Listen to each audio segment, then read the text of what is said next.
Hello बच्चों, welcome back to knowledge Guruji officer. तो ये है आपके यार सितंबर माह के द्वितीय पाक्षिक टेस्ट मूल्यांकन के पेपर जिनको आपको कल दिया गया होगा। कक्षा 11वीं के इंग्लिश सब्जेक्ट के हैं ये, जहाँ पे सारे आंसर्स आपको दिए जाएंगे। तो आपको कुछ नहीं करना, बस चैनल सब्सक्राइब करके बेल आइकन प्रेस कर लेना और सारे आंसर्स आपको यहाँ पे मिल जाएंगे। बस ऊपर में जो नंबर दिख रहा है आपको व्हाट्सअप, वहाँ पे जो आंसर्स आपको चाहिए, प्रश्न पत्र क्वेश्चन पेपर आप वहाँ पे भेजिए, तुरंत आपको आंसर्स मिल जाएंगे। तो ज़्यादा देर ना करते हुए चलिए शुरुआत करते हैं। जहाँ पे पहला है पैसेज, आप सबको पता है पैसेज है। हमने क्वेश्चन भी लिखे हैं, आंसर्स भी लिखे हैं, ताकि आपको अच्छे मार्क्स मिले और साथ में समझ आए कि हमने लिखा क्या है। क्योंकि बहुत से लोग जो होते हैं वो आंसर ही आंसर लिखते हैं और बच्चों को समझ नहीं आता। तो अगर आपके पास वो क्वेश्चन पेपर के PDF नहीं है तो भी आप इसे देख के समझ सकते हो। तो आपको सीधे आंसर्स में आना है यार। जहाँ पे आप देख पा रहे होंगे, on the basic of your reading the above passage make notes on its point only using abbreviation. ये कोई नहीं समझता और कोई देता भी नहीं है कि आपको नोट्स कैसे बनाने हैं यूजिंग एब्रीविजन और सुटेबल टाइटल। ठीक है बच्चों, तो यहाँ पे सुटेबल टाइटल दिया है टेक्निक्स टू एनहेंस कॉन्सेंट्रेशन, ये टाइटल है। नोट्स इस प्रकार बनाए जाते हैं यार, एक हेडिंग होता है, उसके अंदर सब हेडिंग होता है एक पैराग्राफ का। तो यहाँ पे दिया गया है 1 का हर्डल्स टू कॉन्सेंट्रेशन, ठीक है, उसके अंदर सब हेडिंग है। इस प्रकार नोट्स बनाए जाते हैं और समरी अलग होता है, नोट्स अलग होता है। दूसरा है techniques for enhancement of concentration. ये जो कॉन्सेंट्रेशन आधा लिखा है, इसको मत समझना कि आधा लिखा है, एब्रेविजन में ऐसा ही लिखा जाता है। तो यूजिंग एब्रेविजन हम आपको बताएंगे कि कहाँ कैसे लिस्ट हुआ है लास्ट में एब्रेविजन का मतलब, ठीक है। और आंसर में भी लिखना है आपको एब्रेविजन आपने क्या यूज़ किया है। तो इस प्रकार इसके सब हेडिंग है। तीसरा है मैनेजिंग कॉन्सेंट्रेशन है, जिसको शॉर्ट फॉर्म में लिखा गया है। एब्रेविजन मतलब होता है शॉर्ट फॉर्म, और इसको दिखाना है तो वर्ड जो है वो फुल फॉर्म, ठीक है। तो यहाँ पे देखो, जो यूज़ जैसा लिखा है वैसा लिखिएगा, इसलिए आपको फुल मार्क्स मिलेंगे। चौथा है रिकमेंडेशन, जिसके अंदर सब हेडिंग है, आप देख सकते हो, जैसा लिखा है वैसे लिखो, फुल मार्क्स मिलेंगे। उसके बाद आता है एब्रेविजन, जिसकी बात मैं कर रहा था। कॉन्सेंट्रेशन ऐसा लिखा हुआ होगा, उसका फुल फॉर्म ऐसा होता है कॉन्सेंट्रेशन। ये भी आपको अपने कॉपी में लिखना है, क्योंकि आपको बोला गया है कि नोट्स बनाना है एब्रेविजन यूज़ करके, तो आपको बताना होगा कि एब्रेविजन क्या होता है, ठीक है बच्चों।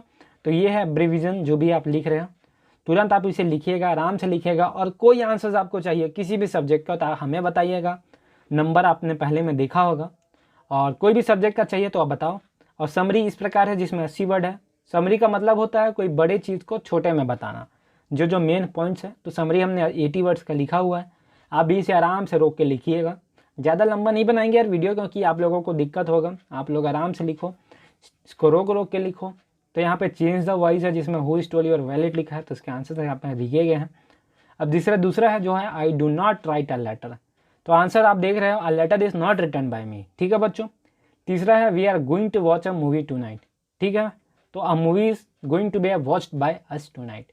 इसके बाद दिया गया है in the question below the sentence have been given in active passive voice from the given alternative choose the one which is best apprise the given sentence in passive और एक्टिव।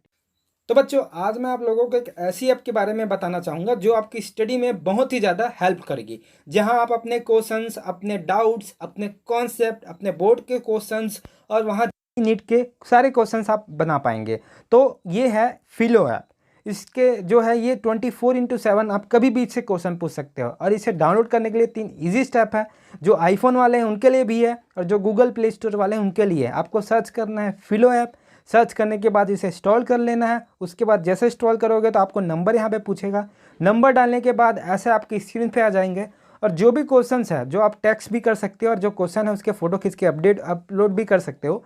तो यहाँ पे आपको स्कैन करके फिर आपको 60 second के अंतर्गत, 1 मिनट के अंतर्गत ऐसे कोई टीचर्स आपसे मिलेंगे जो आपको लाइव कॉल में आपको बताएंगे, आपके कॉन्सेप्ट क्लियर कराएंगे, ऐसे डिटेल में आपको वहाँ से समझाएंगे। उससे ईजीएस्ट वे कभी नहीं हो सकता, ऐसे आपको वहाँ पे पढ़ाया जाएगा। तो आप यहाँ पे देख पा रहे होंगे क्लियर कॉन्सेप्ट, तो पूरे क्लियर कॉन्सेप्ट हो जाएंगे आपको ईजी तरीका। और ये आपकी जो हेल्प में बहुत ही हेल्प करेगा, जो फिलो ऐप है। तो इसको आप डाउनलोड करने के लिए 3 ईजी स्टेप यहाँ पे देख पा रहे होंगे। जैसे कि आप यहाँ पर 3 ईजी स्टेप जो आपको यहाँ पे दिखाया जा रहा है, पहले आपको इंस्टॉल करना है, उसके बाद आप आस्क फिलो में कुछ भी पूछ सकते हो। और जो ऐप का लिंक है वो हमारे डिस्क्रिप्शन में है, तो जाके तुरंत डाउनलोड करो। एक्टिव वॉइस तो कोई एक बनाना है, लेकिन हमने दोनों बना दिए, ठीक है। तो यहाँ पे आप पहला देख रहे हो, यू कैन प्ले विथ, ये जो क्वेश्चन है 5वां, वो एक्टिव वाइज है, तो हमने पासिव वाइज बनाया, ठीक है। और जो 6वां है वो है James Watt discovered the energy of steam, ये है एक्टिव वाइज जिसको पासिव बनाया है। कैसे पता चलता है? जब पासिव वाइज होता है उसमें बाय लास्ट में लग जाता है और पास्ट हो जाता है। जैसे कि डिस्कवर्ड है और बाय लगा हुआ है तो ये पास्ट हुआ।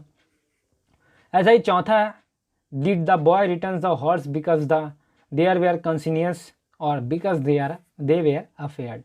इसके आंसर्स आप यहाँ पे देख रहे हैं, 6 मार्क्स है। अच्छे से लिखो, आराम से लिखो। कोई भी दिक्कत हो तो हमें बताओ, हम आपके लिए बैठे हुए हैं। और कोई भी विषय का आंसर चाहिए तो आप हमें कमेंट बॉक्स से बताओ, और जो नंबर दिया है बस उस पर आपको PDF भेज देना है। और आप लोगों के लिए अगर ग्रुप भी बना है, जब आप हमें मैसेज करोगे तो आपको तुरंत ग्रुप का लिंक मिल जाएगा, तो वहाँ से आप ज्वाइन हो सकते हो। और ये है 5वां, जहाँ पे आपको स्पीच कहा गया है योगा के बारे में।